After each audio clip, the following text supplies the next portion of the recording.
लखनऊ में रक्षा मंत्री राजनाथ सिंह ने कहा कि वीरांगना उदा देवी पासी का उदाहरण सामने है। देशभक्ति को जाति और धर्म में नहीं बांधा जा सकता है।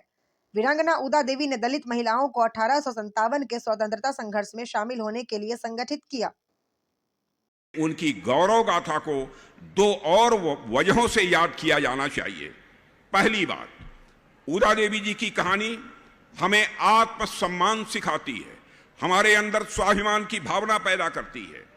1857 की क्रांति के इतिहास में उदा देवी पासी ने न केवल अंग्रेजी हुकूमत को ही चुनौती दी थी, बल्कि उस सामाजिक व्यवस्था को भी चुनौती दी थी जिसने उनके समाज को सदियों तक हाशिए पर रखा।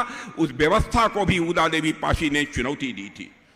उन्होंने यह सिद्ध किया कि देशभक्ति और वीरता किसी जाति या वर्ग की सीमा में नहीं बांधी जा सकती है। देशभक्ति और वीरता किसी जाति की सीमा में नहीं बांधी जा सकती है। लखनऊ की लड़ाई में उन्होंने दिखाया कि स्वतंत्रता की ज्वाला हर हृदय में प्रज्वलित हो सकती है।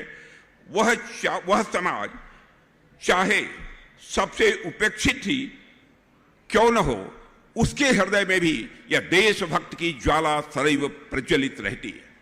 दूसरा, उदा देवी की कहानी ने आजादी की लड़ाई में महिलाओं की भूमिका को रोशन किया है। वे हमें याद दिलाती हैं कि यदि महिलाएं बंदूक का उपयोग कर सकती हैं तो युद्ध में लड़ सकती हैं और ब्रिटिश सैनिकों को वह मार सकती हैं, तो वे किसी भी मामले में पुरुषों से कम नहीं हैं। और इसीलिए उदा देवी को न केवल उनकी वीरता